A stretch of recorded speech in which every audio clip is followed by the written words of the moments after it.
So there's two different theoretical approaches to this issue. Some argue that as China rises and becomes the great power that is at par with the United States, U.S. becomes sort of the great power in decline. It is very likely that those two great powers will eventually clash, the challenger and the status quo power. Because if you assume that U.S. has exercised overwhelming dominance in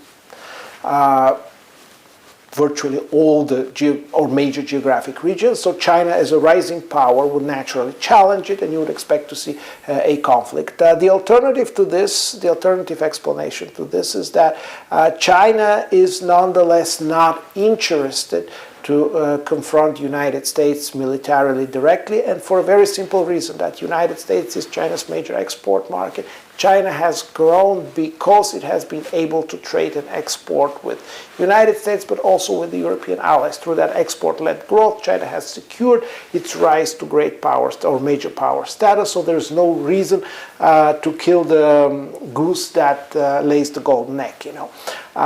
Where do I stand on this perspective? There's no doubt that we're seeing and we're witnessing great power competition. There's also no doubt that United States influence today in the world has declined relative to 20 years ago. But you have to also understand that U.S. domination that followed after the end of the Cold War is an aberrant condition in the international system. So this is something that happens somewhat rarely and cannot last very long, you know. So it's natural to expect that China will catch up.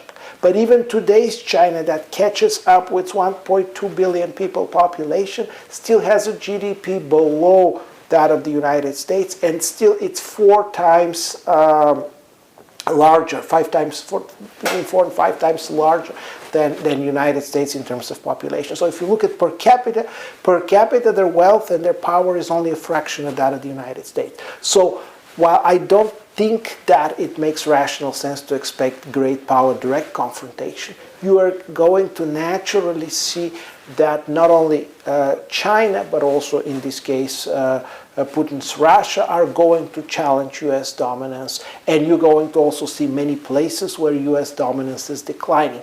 And then it becomes the bigger question whether places where U.S. dominance has declined are doing any better or worse. This is to be seen. So the Taiwan question is one that very much China has a key decision, whether they want to do that in a peaceful way. So far they have signaled that even though they're claiming Taiwan to become a part of, is a part of China, that China is not going to use military force. There was a significant anticipation that following Russia's invasion in Ukraine, China would do the same thing. So far we've seen that there's no indication. Of course, the United States uses the power of deterrence, you know, and the deterrent effect that it has through military presence in the region. Obviously, that has provided